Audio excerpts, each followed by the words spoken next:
Hello and welcome to another episode of Lexitecture, a podcast about words by word nerds and for you. My name is Ryan, and in each episode my friend Amy and I will be talking about our two favorite words of the week, looking at their origins and history, and generally chatting about how they got to where they are today. If that sounds like your cup of tea, come along for the ride and let's explore the weird and wonderful world of the English language.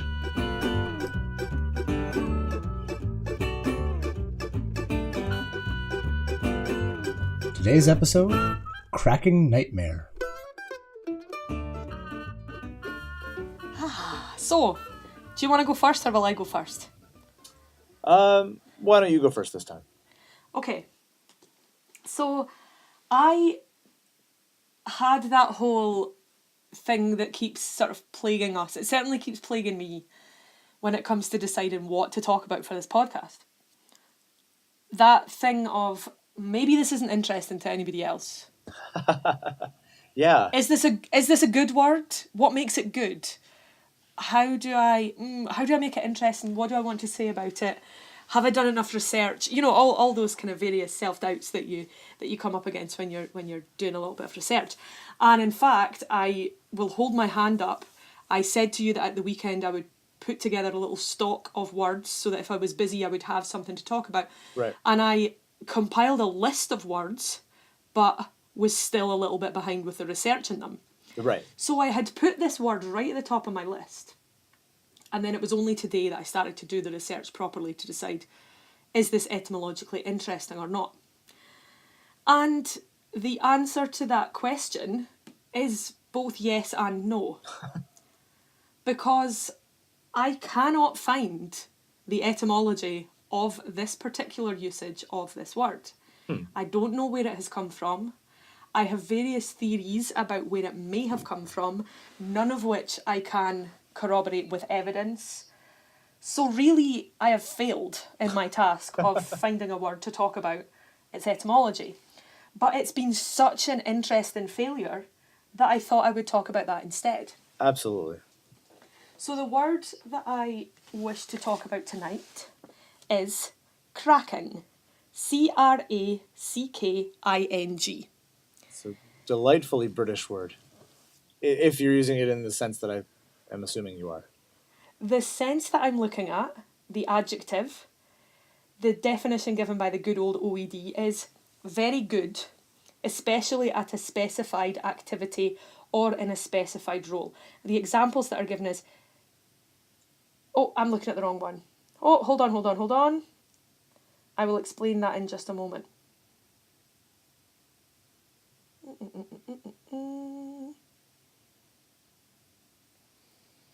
Oh dear, where has it gone? There we are, sorry. British informal. Adjective, excellent. He is in cracking form to win this race. Or as a submodifier, a cracking good story. The second definition that's given is fast and exciting, as in the story rips along at a cracking pace.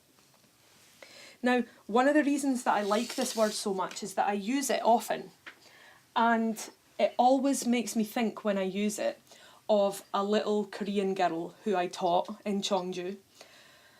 And, you know, because Hangul is a phonetic alphabet, Yeah. people, we had various interesting conversations where we wanted to know if there was such a thing as Korean accents, and we were never able to find a satisfactory answer to that question because people would say no, and then evidence would arise to the contrary, but no one was ever really able to explain what that would be. Because you would assume that in a country where the system of writing is phonetic, that everybody would pronounce those written words the same. Does that make sense? Well, yeah, and the way they look at you sideways if you, for even a slight, nigh Yes. imperceptible Yeah, mispronunciation. Sure. I think everyone who goes to Korea and attempts to speak Korean probably encounters that, unless they are, I don't know, super linguistically talented, much more so than I ever hope to be. And one day, this little Korean girl said to me, "Teacher, what does it mean? Kraken." And she said it to me in my own Scottish accent. And it was really, really funny to hear this little girl say this word the way, obviously, that she heard me saying it. Yeah. So every time I use it, I think about her and think about how Scottish I didn't realise I sounded. Does that make sense? Absolutely. So this is one of the reasons that I chose this word. And what I was able to find out about cracking used in this particular context. Etymology online says, cracking, adjective, excellent, colloquial from 1830s, from present participle of crack, verb. So 1830s, this is when people used it, or this is certainly when the first written occurrence of this word in this particular context came about. So I continued digging to see if there was anything else that I could find. And what I found is that the word crack is absolutely fascinating. Really? So here's why. Pause to pick up Heavy Dictionary. If you look at the word crack in the OED, you will find the context noun, a line on the surface of something along which it is split, or a narrow space between two surfaces, or a sudden sharp or explosive noise, a loud crack of thunder, or a joke, typically a critical or unkind one, or Scottish and Northern English, a conversation, as in C-R-A-I-C, the Irish crack, or an attempt to gain or achieve something. I fancy having a crack at winning a 4th title. Right. I could continue. There are simply tons of ways to use this word. To crack up, to crack a whip, to decompose hydrocarbons with heat and pressure, to crack open a beer or a book, the crack of dawn, the crack of doom, to crack down on something, to crack up, to be a crackhead or a crackerjack, to be cracked, as in crazy, and then the word cracker, both the biscuit and the arguably racial slur, it's just, there are just so many different ways that this word is used. That is a lot of different ways. My favorite is the Yeah. hydrocarbons one. That's the way I use it all the time. Anyway. Oh, absolutely, yes. So, in terms of joining all these very disparate contexts of the word together, this is where I have absolutely failed. But isn't it fantastic that this single word can mean so many different things? And again, I looked it up in Collins online, and it also had that adjective, it's a cracking novel, or it's going to be a cracking game. They added into get cracking and a cracking pace. So I thought, well, let's explore some of these phrases that use the word instead. And let's get cracking was one of those phrases that I investigated. And I found a website called phrases.org.uk, interesting place for me to check out in more detail later. Yeah. And found a little thread here about the phrase to get cracking or let's get cracking. And what the OED says about it is to get started or to get a move on. However, this dates from 1937, so much, much later than the cracking sense that I would use for the word. It's then theorised, maybe it's related to the expressions to crack on more sail or to crack on more speed, maybe even the crack of dawn. Why is this not related to cracking a whip in order to get a horse to go faster? Someone else says. And that is an intriguing theory which the poster here seems to like quite a lot. But we don't seem to have a particular reason as to why this word comes to mean all these different things. Then, of course, the notion of crack, as in the Irish C-R-A-I-C, this comes into some of the discussions around whether or not the word cracking, as in an excellent adjective, could be related to this. And then what I found out about the word crack is it isn't an Irish word.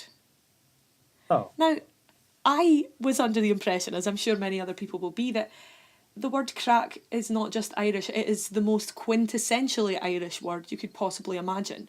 You know, they use it in Ireland on a daily basis. It's used by, you know, the tourism board to attract people for that unique Irish special something that you can only find in the country that they are advertising. Right. However, if you, good old Wikipedia, if you have a look at that, crack is a term for news, gossip, fun, entertainment and enjoyable conversation, particularly prominent in Ireland. It's often used with the definite article, the crack, as in the expression, what's the crack, meaning how are you doing or what's happening. But in fact, the English, C-R-A-C-K, derived from Middle English, C-R-A-K, means loud conversation or bragging talk. In Northern England and Scotland, it can mean conversation or news. And that expression, what's the crack, is also used, news, gossip, any of these meanings, in Northern England and in Scotland. What's the word?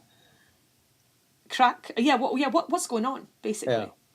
Prominent in Cumbrian dialect, in Lancashire, in Yorkshire, Northumberland. Now, the dates being given for these usages, 1865, 1770s and 1780s in Scotland, 1800s and onward in England. The Dictionary of the Scots Language records use of the term in Ulster in 1929. Oh. Yeah. So, over the years, the word crack was then borrowed into the English language and Gaelicised with C-R-A-I-C, and Wikipedia states it's been used in Ireland since at least 1968. So, cracking. I don't really know that I'm all the wiser about its etymology, and I'm certainly curious if there are any pedants out there who wish to write us a Dear Idiots letter about the word cracking used in this particular context. I would be so happy to hear about it. But whether or not I'm able to define it and find its etymology, I think you will agree it's been a cracking good bit of research. It has been a cracking good bit of research. That's delightful. I hadn't actually ever, because it's not a phrase that's common in Canada, at least not the people that I know in Canada, I associate it exclusively with Britain and Ireland and such. The initial thing, I immediately saw the scene from whichever Wallace and Gromit cartoon it is, where Wallace says that it's cracking good toast, Gromit. Do you know what? That was actually used in one of the websites that I referred to earlier. That they used that as an example of usage, cracking toast, Gromit. Cracking toast. And that does seem to be you know, Wallace and Gromit, or this sort of terribly upper class 1930s monocle wearing, cracking shot sort of affair. I also found cracking in the Urban Dictionary, but didn't add anything more to what I already knew. Something sensational, excellent, or cool. And it said part of what's cracking, using that phrase. The other really, really interesting thing that I found, that I now can't find, was from the Word Detective, which is a really, really great website. I like it a lot. And it's from an old January 2011 issue. And it says, I see about 5 years ago you answered a question about crack, but you left out the meaning that's puzzling me. What about crack meaning excellent, as in crack troops or a crack shot? And, of course. Here we have another one, and yet another meaning for this word. So everywhere I turned, I wasn't finding anything out. I was just being confronted with it in all these different ways. And then, of course, crack is in crack cocaine, cracking a code, crackers and hackers. Yeah. It's absolutely endemic. And with the cracking, with the crack troops and he's a crack shot and stuff, it's hard. It would be very difficult to tell. It was sort of a chicken and the egg thing. It'd be very difficult to tell whether that came because they were a cracking good shot and it shortened, or if a crack shot became crack. You know what I mean? Like which way it went. Yeah, absolutely. Anyway, show me your nightmare. I'm very interested in this word. My word is nightmare, and it's it's the kind of thing where I hadn't really given it much thought at all. It's a fairly common word. I guess I always just sort of thought that I knew at least roughly what it meant. I mean, Mm-hmm. I thought it would have been slightly self-explanatory. I mean, the night part is obvious, but when I looked into it, it turns out that the first thing I'll say is that with tandem we had a pun, and now we have just a complete coincidence that leads people to, I would assume, make the wrong assumption about this word, because mare, now a mare is a female horse, Mm-hmm. right? So it's pretty standard. So you kind of go nightmare. If you ask someone, they'd probably go something to do with horses and dreams, Yeah, right? yeah. That connection, the mare connection, is where just the coincidence comes in. It's a homophone, has nothing to do with horses whatsoever. Mm-hmm. Where it comes from, it's a combination of night, which is obvious, and a different form of mare that was borrowed from Old Germanic. And a nightmare, earliest evidence is around, or right at the beginning of the 14th century. A nightmare was a spirit or a monster or a goblin, usually female. And the way this spirit or monster hexed people is to basically straddle them at night and suffocate them. Mm. And so so nightmare dates back to circa 1300 in Old English with all kinds of letters that don't exist anymore, so I'm not going to try to give you the context. But just to sparse words, to parse the difference between the two mares. So mare, in the sense that we know it now, comes from an Old English word, originally just meant a horse, just any horse, male or female, doesn't matter. Mm-hmm. It was spelt Mearh, and it was just an ancient word meaning horse. The other side, it was the Germanic word that came over that happened to rhyme with an already existing English word. Seems to have come around roughly the same time, possibly a little bit earlier, but basically a synonym for like an incubus or a succubus. The OED says a spirit believed to produce a feeling of suffocation in a sleeping person or animal, a feeling of suffocation experienced during sleep. And so the thing that I thought was quite cool about this is that as you're kind of going along, tracing the history as the OED gives it, is that it always took the definite article. It was always the nightmare, as opposed to a nightmare. Oh, Um, lovely. and it seems like the earliest use I could see in the OED, to give it to just call it a nightmare, just the generic indefinite article, was not until 1909.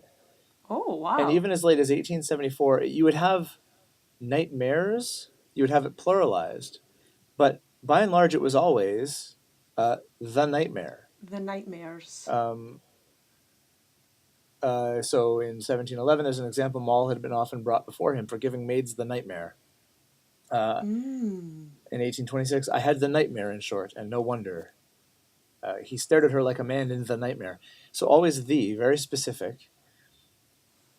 And it was always specific to this spirit or the effect of feeling suffocated and breathless, the Mm. physiological symptom, which I thought was really interesting because there's nothing to indicate whether, and obviously this will go back to the origins of folklore just in general, to come up with the chicken and the egg question as far as was the nightmare, the supernatural being, arrived at as an explanation for this feeling, Mm. or was there a sort of a psychosomatic thing where it became stories were told about this being that was made up at some point eons And ago? thus people began to experience those symptoms. Exactly, and then the name borrowed from that, or how that actually worked.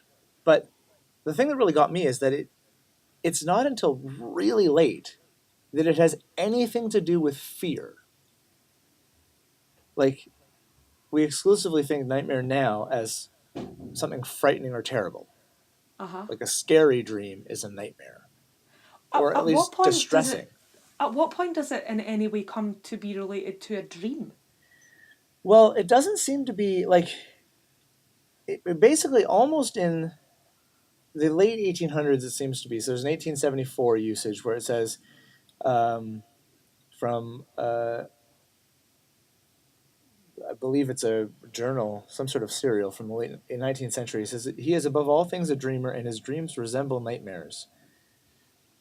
And so his dreams are suffocating. Yeah, his dreams resemble nightmares. So it seems to be a sort of mid 1800s that they kind of start to bridge that gap. But it's definitely like, and there's sort of the very late 1800s. So H.G. Wells in The Time Machine says, I felt a nightmare sensation of falling. So that kind of using it metaphorically to mean fear. But it was centuries after it was first used it was just an sort of explanation taken for granted. sleep apnea. Yeah, well, basically, yeah, sleep apnea became it's an absolute nightmare for anyone who has it. But it's that was what it originally was, and it's sort of interesting that the connection went the suffocating spirit, the sensation of being suffocated in your sleep, with waking up breathless, with what else makes you breathless and sort of distressed and panicked is when you're scared, you're like that. But it totally went the other way. And the fact that it took 500 years for it to mean anything to do with fear was just something really, really interesting to me. Yeah, it's incredible. So nothing to do with horses, and for a long time, nothing even to do with scary. Just a jerk, uncomfortable goblin that sat on your sensation. chest. Yeah. Just the physical sensation of apparently some sort of goblin sitting on your chest while you're trying to sleep. Now that's very interesting because there was recently an advert for a cold remedy. I'm trying to think last winter at some point, and the feeling of when you have a cold was actually in this advert. It was, I don't know if personified is the right word, but it was made out as this goblin that sat on your chest, and he was this kind of phlegmy looking, taking glee at your suffering, sitting on your chest and putting his fingers up your nose and oh, that's you know, the fantastic. sort of physical manifestation of all the symptoms of a head cold and a chest cold that you would take this particular medicine to get rid of. And you know, it's almost like here we have our nightmare. Although these days you take a pill and it goes away. Oh, and I would love to know. Yeah, if there's any... Who in what advertising and marketing company came up with that, and did they know? Yeah. Or has this just come full circle purely by accident? I prefer to think of it as a happy accident because, you know, I like those. But it then makes me think that, you know, every tale in folklore, every sort of tradition or belief, there's always a practical, I don't want to use the word explanation, but perhaps etiology is a better word to use. And, you know, at what time in your life or in what circumstances do you go to bed and feel suffocated or smothered? Sleep apnea would be one example, but also that feeling of waking up in the night with a bad cold and feeling like you can't get a breath. That is a nightmare. That is a nightmare. Yeah. Oh, fantastic. Yeah, I was a big fan when I saw that and realized that it's way more complicated than just a horse that somehow scares you at night. And that's it for this episode of Lexitecture. Thanks for listening, and if you enjoyed what you heard, please give us a rating and review on iTunes, and be sure to tell all your word nerd friends about us too. Special thanks this week to Inside Knowledge and Carly Co. for their awesome reviews on iTunes. Thanks! You can find us on Facebook and Twitter by searching Lexitecture, Lexitecture. And if you'd like to get in touch with us about the things we talked about this episode, you can send us an email at words@lexitecture.com. Special thanks to the Joy Drops for our theme music, and we'll talk to you again next week.